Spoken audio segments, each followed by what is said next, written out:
magical creation that has ever existed. This, obviously, it's a toy, but it's not just a toy. It's an enlightenment. He has been my sensei, my guide, my spiritual advisor.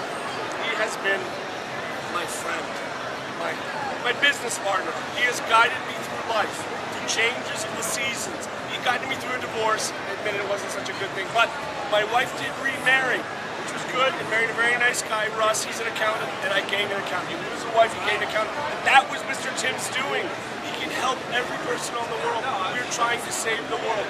One little fish at a time. I'm telling you, Mr. Tim's is filled with ideas to save this planet.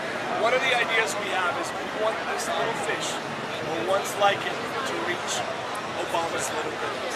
We think that if this little fish was in the White House, nobody could be serious there. They'd be silly. They'd be happy. The White House would be happy. We think if we got this, if we attach Mr. Tim's to the lapel of every soldier in the world, who could shoot anybody with a little fishy on their shirt? Right?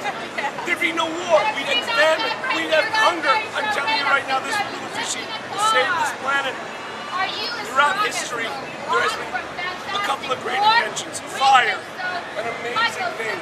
Warmth. It would protect us from predators. It would cook our food. Then there's the wheel. Transportation, locomotion, travel, commerce. Cities grew together. People came together. And then the third, the greatest invention of all, which will save our planet. Mr. Tim's. His orangeness of welcoming, the eye of information, his lovely fin of friendliness. When each of you who comes in contact with Mr. Tim's, you understand that there is a responsibility to help, to be kind. Just because we are talking together right now, you might giggle a little bit more because you're in the proximity. No, it's because I know it's all true. I've got Mr. Tim's myself, and everything's been better since then. It's true. Yes. I'm telling you, the way this will change the world, we will have cats and dogs singing together. I am telling you, there will be no predators on Earth, only symbiotic living. I am telling you, this little, cute little fish is absolutely the revolution of man and womankind. Now, when I say we, I say my daughters, me and PJ, we are driving across this country. We have the Tim's Mobile. I don't know if you should go and record it. Just seeing it in your own eyes. It's 1 block over, 2 blocks over. It is blue, covered with Mr. Tim's. We've been driving across this country, spreading the word of Tim's, giving out Mr. Tim's. When we were in Idaho, somebody was so moved that he volunteered to spread the word.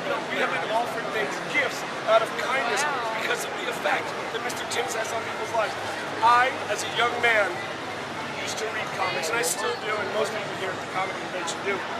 I was given a comic book from Japan. My father was a businessman, and he would travel the world, and he would always bring me back presents from like Russia, comic books from Russia, India, amazing art.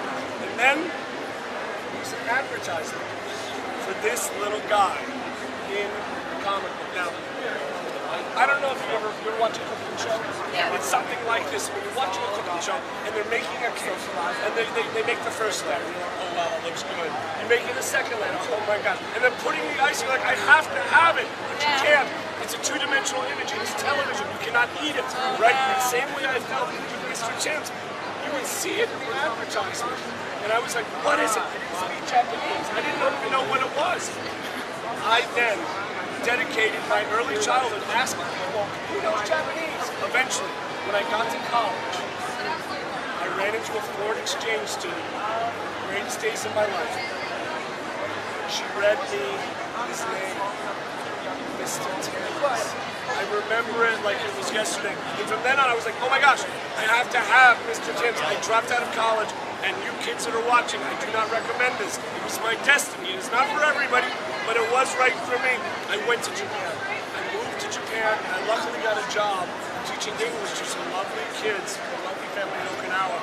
Spent a year, 2 years teaching and asking those kind of kids if they knew about Mr. Tim's. They didn't know. I said, ask their friends. And kids, they talk a lot. And so word spread throughout all of Japan. Somebody in a northern province found a Mr. Tim's and sent it to me.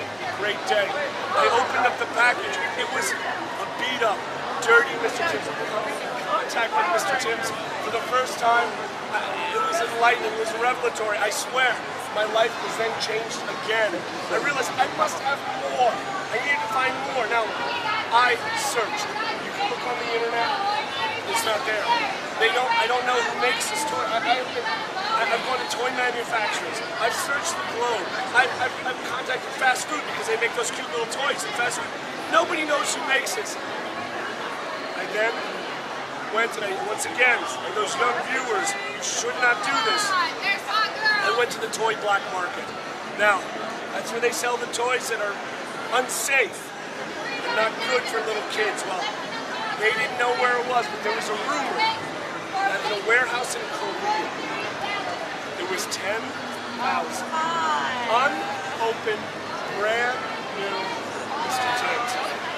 Now, I am an honest person. I believe in the law, but I quit my job and I broke into that facility in Korea. I communed with 10,000 voices of Mr. Timms speaking to me, guiding me, teaching me the ways of peace and harmony, of sharing, of silliness, of ecological safety. It was amazing. I didn't eat and I didn't sleep for 3 days. I collapsed, and then I was arrested by the Korean officials. I spent 4 months incarcerated. I do not recommend this, nor should kids ever break and enter in Korea. Not a good time. And then, Mr. Timms, he went and communed with the judge on my behalf, working a plea bargain to get me released. Oh my gosh, I'm telling you, this little guy will save your life. He got me released.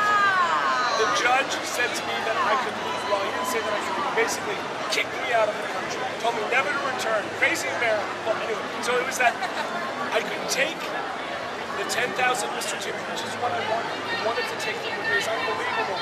I had to give them out to people that were worthy, like yourself, and spread kindness and goodness throughout the land, which is what you do. You can see we're going to spread it this way. Yes. I could go and do what I was destined to do, to save the earth through the teachings of Mr. Timms. We also, the Korean official was a little unusual with his leniency, and my debt to society hadn't been paid, that I had to give them away in a random, ridiculous fashion. And I think my daughters and I have come up with an excellent, random, ridiculous way of giving away Mr. Timms. It's beautiful. So could it be argued that Mr. Timms could have an evil path because of some of the things you did to get him? Oh, you know, I like to believe for everything on this planet there is balance. And evil is only waiting to be broken. Okay.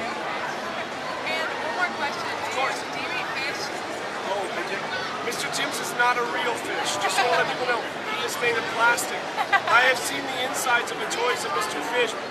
Timms, but I'm telling you, it's not about the construction. There's an essence in each one of these toys that is beyond its material substance. He is about fulfilling the needs of each and every individual. So if you desire fish, he is in support of vegans. He is in support of omnivores and meatitarians. Anybody and anything, if that is their desire, Mr. Timms will be there to help and give them what they need. Well, thank you. This was Ashley Mays, Mr. Ellis Knightley, who's spreading the word of